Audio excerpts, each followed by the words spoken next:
नमस्कार. कथा या चॅनेलवरती आपल्या सर्वांचं मनपूर्वक स्वागत. हिरण्यगर्भ एक कादंबरी. कथा ब्रह्मांड नायकाची श्री स्वामी समर्थांची. गेले 32 भाग आपण ही कथा ऐकत आहात आणि श्री स्वामी समर्थांचं चरित्र ऐकत आहात. जर आपण सर्वांना या स्वामी समर्थांचं चरित्र ऐकताना आनंद होत असेल तर माझ्या चॅनलला सबस्क्राईब करा आणि शेअर करा. भाग 33. योगीराज आता मोगलाईतील अंबेजोगाईस आले. जवळच दत्त पहाड नावाचा एक डोंगर होता. त्या डोंगरातील एका गुहेत ते राहू लागले. मराठी भाषेचा उगम या बीड जिल्ह्यातील अंबेजोगाई झाला असे सर्व भाषातज्ञांचे मत आहे. त्यामुळे अंबेजोगाई हे ठिकाण मराठी भाषेची जननी असं मानलं जातं. मराठी भाषेचे आद्यकवी मुकुंदराज यांनी विवेक सिंधू या ग्रंथाची रचना ह्याच ठिकाणी केली. येथील श्री योगेश्वरीचे मंदिर हे अत्यंत प्रसिद्ध आहे. अंबेच्या नावाने प्रसिद्ध असलेले हे एकच शक्तिपीठ आहे. पार्वतीच्या शक्ती अंशाने उत्पन्न झाल्यावर जगताला प्रकाशभूत होणाऱ्या व ब्रह्मा विष्णू महेश आणि देवता यांच्यामध्ये अंतर्भूत असलेल्या लहान मोठ्या पंचभौतिक परमाणुयुक्त चैतन्य शक्तीला योगिनी असे संबोधतात. योगिनींमध्ये प्रमुख किंवा योगिनींच्या वर आधिपत्य करणारी देवता ती म्हणजे ही योगेश्वरी. योगेश्वरीने आज परमात्मा योगीराजांच्या भेटीस जाण्याचे ठरवले. योगेश्वरी ही एक कुमारिका देवी आहे. पौर्णिमेच्या रात्री सुरुवात झाली होती. चंद्रबिंब पूर्णपणे वर आले होते. टिपूर चांदणे पडले होते. शरद पौर्णिमेची ती रात्र होती. कोजागिरी पौर्णिमा. 8 वर्षांची ती छोटी मुलगी. रेशमी परकर पुलके त्यांनी घातले होते. पायात पैंजण, 2 वेण्या घातल्या होत्या. डोक्यावर सुगंधी फुलांच्या माळा होत्या. अत्यंत तेजस्वी चेहरा व बोलके डोळे असलेल्या त्या कुमारिकेचे गाल गोबरे गोबरे होते. गोरीपान, हनुवटीवर तीळ होता. अतिंद्रिय निरागस लावण्य. पायातील पैंजणांचा मधुर छुमछुम आवाज करीत दत्त पहाड ती चढत होती. तिच्या हाती एक सुवर्णांचा गडू होता. त्या गडूत केशरयुक्त आटवलेले दाट दूध होते. आनंदाने नाचत बागडत ती कुमारिका कन्या नितळ चंद्रप्रकाशात लीलया डोंगर चढत होती. जणू ती वाट तिच्या रोजच्या पायाखालचीच असावी. काही वेळाने दत्त पहाडावरील एका गुहेजवळ ती पोचली. गुहेच्या आतून योगीराजांनी अत्यंत प्रेमाने हाक मारली. बाळे, ये, मी तुझीच वाट पाहत आहे. ती छोटी 8 वर्षांची कुमारिका म्हणजे प्रत्यक्ष योगेश्वरी आज परमात्म्यात त्याच्यासाठी कोजागिरी पौर्णिमेस केशरयुक्त अटीव दूध अर्पण करण्यासाठी आली होती. बाहेर चंद्राचा मंद प्रकाश होता. योगीराजांनी गुहेत एकीकडे धुनी लावलेली होती. केशरी पिवळा प्रकाश सर्वत्र पसरला होता. श्री महालक्ष्मी, महाकाली व श्री महासरस्वतींची ती अवतार. ती योगिनी छोटी कुमारिका योगीराजांना पाहून आनंदली. योगीराजांनीही तिला प्रेमाळे मांडीवर बसवले आणि म्हणाले, काय माझी बाय रुसली की काय?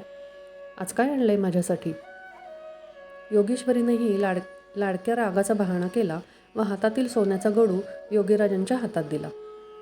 गडूतील केशरयुक्त आटीव दूध पाहून योगीराज अतिशय प्रसन्न झाले. आज कोजागिरी पौर्णिमेचा चंद्रही भगवंत व भगवतीचा प्रेमळ वार्तालाप अनिमिष नेत्राने पाहत होते.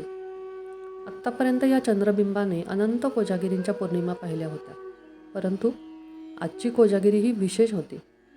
परमात्मा व त्रिदेवी परमेश्वरी स्वतःच जागरण करून आज विश्वात या पुण्य पौर्णिमेला कोण जागून कृपा मागत आहेत हे पाहण्यास जाणार होते. चंद्र आतुरतेने साक्षी होण्यास राजी झाला होता. योगीराज आता टिप्पूर चांदण्यात त्या 8 वर्षांच्या छोट्या मुलीचा हात धरून गुहेबाहेर पडले. ते दोघेजण आता परळी वैजनाथकडे चालू लागले. वैजनाथ 12 ज्योतिर्लिंगांपैकी एक, अत्यंत पवित्र स्थान. ह्याच तर वैजनाथावर त्याचे वऱ्हाड घेऊन जाण्यास उशीर झाल्यामुळे छोट्या योगेश्वरीने शाप देऊन दगड बनवून ठेवून घेण्याची पाळी आली होती व रुसून योगेश्वरी कुमारिका बनून राहिली. आज योगीराज आपल्या रुसक्या योगेश्वरीस घेऊन वैजनाथाबरोबर कोजागिरी पौर्णिमा साजरी करणार होते. वैजनाथाच्या डोंगराच्या पायथ्याशी योगीराज व कुमारिका पोहोचले. आता पायऱ्या चढायच्या होत्या. योगीराज पायऱ्या चढता चढता गुणगुणत होते त्यांचे नेहमीचेच, शिव हर शंकर नमामि शंकर. दोघेजण शिखरावरील मंदिरात पोहोचले. मध्यान्ह रात्र होती. योगीराजांनी गर्भगृहात येऊन अल्लख पुकारला. छोटी योगेश्वरी बाहेरच उभी होती. अजून तिचा वैजनाथवरचा रुसवा गेलेला नव्हता. महादेव त्रिशूळ व डमरूसहित ज्योतिर्लिंगांवर प्रगट झाले. मंदिरांच्या प्रांगणातील सर्व दगड झालेल्या मूर्ती सजीव झाल्या. त्यात नंदी, शृंगी, भृंगी व सर्व शिवगणांचा समावेश होता. मंदिर आता खचाखच भरून गेले. सर्वकडे दीप प्रज्वलित होऊन सर्व परिसर प्रकाशमय झाला. श्री महादेवांनी योगीराजास प्रणिपात केला. योगीराजांनी योगेश्वरीस आत बोलावले. योगेश्वरी आत तर आली, पण महादेवांच्या नजरेस नजर मिळवली नाही. महादेवांनी योगीराजांकडे प्रश्नार्थक चेहऱ्याने पाहताच योगीराज म्हणाले, आज या कोजागिरी पौर्णिमेच्या सुंदर रात्री मी हिला घेऊन तुझ्याकडे आलो आहे. ती अजूनही तुझ्यावर रुसलेली आहे.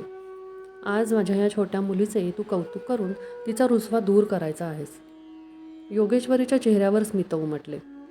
श्री महादेव योगीराजास सांगू लागले, हीच हिमालयाची कन्या शैलपुत्री आहे, जिच्या उजव्या हातात त्रिशूल व वाहन वृषभ आहे. हिच्या शब्दांमध्ये ब्रह्म म्हणजे तपश्चर्या. ही ब्रह्मचारिणी तपस्या करणारी तपस्विनी दुर्गा, जी भव्य अशा ज्योतिर्मय स्वरूपात दर्शन देते. शांतिप्रद व कल्याणकारक रूप असलेल्या तिच्या मस्तकावर घंटेच्या आकाराचा अर्धचंद्र आहे, म्हणून भक्त हिला चंद्रघंटाही म्हणतात. ही सृष्टीची आदिरूप शक्ती आहे. हिनेच ब्रह्मांडांची रचना केली असून या कुष्मांडेचा निवास सूर्यमंडलांच्या आतील लोकात असतो व तिच्यामुळे दाही दिशा प्रकाशमान होतात. गणेशाचा बंधू कार्तिकेय म्हणजेच स्कंधांची ही माता. त्या षण्मुख स्कंधाला मांडीवर घेऊन बसलेली सिंहवाहिनी स्कंधमाता आहे. सर्व देवता व देवांच्या सामूहिक तेजामधून निर्माण झालेली ही कात्यायनी आहे. महिषासुराचा हिने वध केल्यामुळे हिचे नाव महिषासुरमर्दिनी झाले. हिचा वर्ण सोन्यासारखा आहे. हिच्या उपासनेने साधकाला कर्म, धर्म, अर्थ, काम, मोक्ष यांसारखे चारही पुरुषार्थ प्राप्त होतात. हिचे सर्वात भयंकर रूप म्हणजे कालरात्री आहे. गळ्यात विजेसारखी चमकणाऱ्या माळा, पिंजारलेले केस व भेदक असे 3 डोळे असलेल्या हिच्या श्वासातून अग्निज्वाला बाहेर पडतात. हे तिचे रूप उग्र असले तरी सर्व उपासकांना ते सर्वोत्तम फळ देते. दानव, दैत्य, भूत व प्रेतबाधा दूर करणारी ही भयंकरी शुभंकरी ही आहे. 8 वर्षांची ही कुमारिका महागौरी म्हणूनही पूजली जाते व माझा नंदी हेच हिचे वाहन असून त्रिशूल डमरूही हाती आहे. हिला घागर फुंकून खेळायला खूप आवडते. सर्व प्रकारची सिद्धी उपासकाला मिळवून देणारी ही सिद्धिदात्री देवी सिंहवाहिनी असून श्री विष्णूंचे शंख, चक्र, गदा व कमळ हिच्या हाती आहे. पूर्ण विजय प्राप्त करून देणारी, अमृत तत्वाकडे घेऊन जाणारी, सुखदात्री व मोक्षदायिनी म्हणून ही सर्वांस प्रिय आहे. अशी ही महाकाली, महालक्ष्मी व महासरस्वती त्रिदेवी लग्नास निघतेवेळी मला या शिवगणांमुळे उशीर झाला म्हणून अजूनही रुसलेली आहे. आता योगीराज कौतुकाने छोट्या योगेश्वरीकडे पाहत होते. महादेवाने स्वमुखाने इतके कौतुक केल्यामुळे योगेश्वरी ही खुदकन हसली व लाजली. बाहेर समस्त शिवगणांनी हर हर महादेवचा जल्लोष केला. आजही कोजागिरी पौर्णिमा अपूर्व होती. कित्येक युगांनंतर उचलेल्या आपल्या छोट्या योगेश्वरीस योगीराजांनी मनापासून हसताना पाहिले होते. योगीराजही आता महादेवांबरोबर हसत होते. परळी वैजनाथाच्या त्या मंदिरात हा अपूर्व असा प्रसंग घडत होता. उत्तर रात्र संपत आली होती. चंद्र व चांदण्यांच्या आनंदालाही आज पारावार नव्हता, कारण त्यांनाच फक्त हे दृश्य पाहावयास मिळाले होते. महादेव व योगेश्वरी तेथेच सोडून योगीराज दत्त पहाडाकडील गुहेकडे निघाले. दत्त पहाडावरील आपल्या वास्तव्यात योगीराज गुहेतून फारसे बाहेर येत नसत. तिन्ही त्रिकाळ त्यांची समाधी लागलेली असायची.